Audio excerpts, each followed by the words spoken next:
Diwali is almost approaching, so I need to design a new greeting card. Hi, my name is Daksha and I design greeting cards for a living. Since the Festival of Lights is approaching, I have to design a new greeting card for Diwali. I will walk you through the entire process of designing this greeting card in this video today, so stay tuned for that.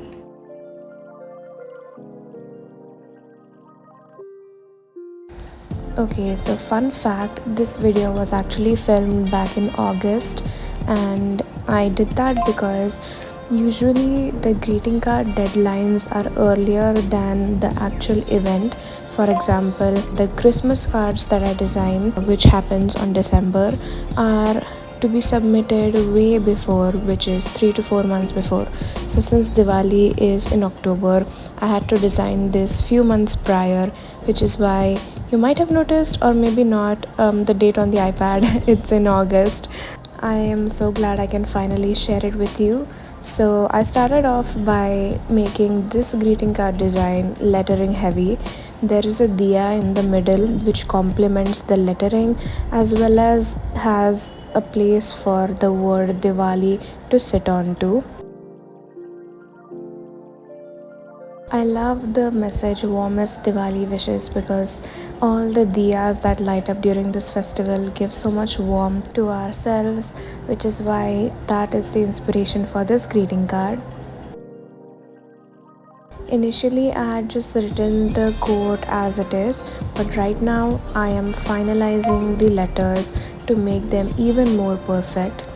At this stage, I am crossing off any mistakes that might have occurred in the rough sketch phase, and it will help me color the lettering in a much more efficient manner once I finalize the entire design.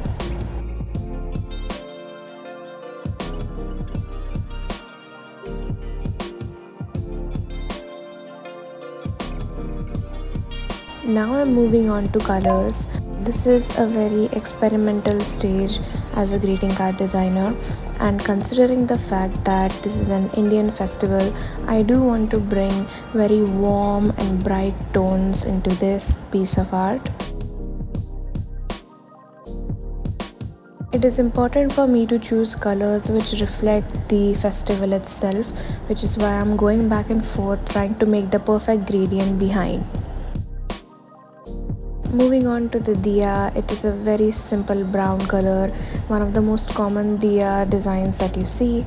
And for now, there are no details, which is why I have directly moved on to lettering.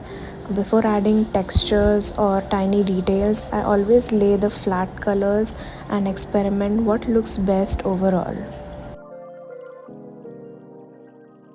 Choosing the colors for the word warmest was a challenge for me, but then I tried to make it work by adding an orange gradient to the pink. I just changed the canvas board from black to white so that it looks better when I'm filming the video, and the colors are just popping out even more. As I proceeded with coloring this greeting card, I think the background gradient had set the tone for the entire card because I chose to add gradients within the lettering itself. And I feel like the festival of Diwali is well reflected here because you see everywhere it's colorful, it's warm, and I wanted to have that reflection on the card as well. To make the lettering pop even more, I am just adding shadows, a little 3D effect to the lettering, which makes it look even better. And now I'm adding some highlights to make it look even more glowy.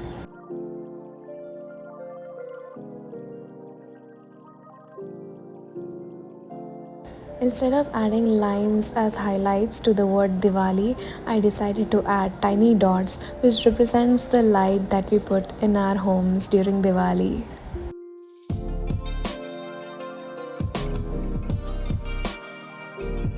I felt like it was a bit too yellow, so I added some shadow to separate the light from the lettering. The main design elements of the cards are almost done, so I'm moving on to adding the embellishments.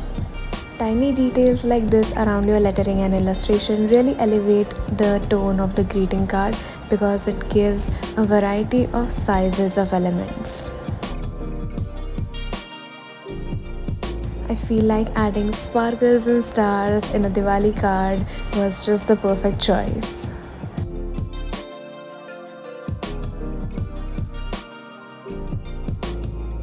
I am so in love with all these shades and colors. Let me know what you think.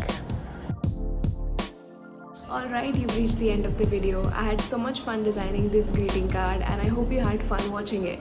Stay tuned for more such videos like this and I'll see you soon in another video. Bye!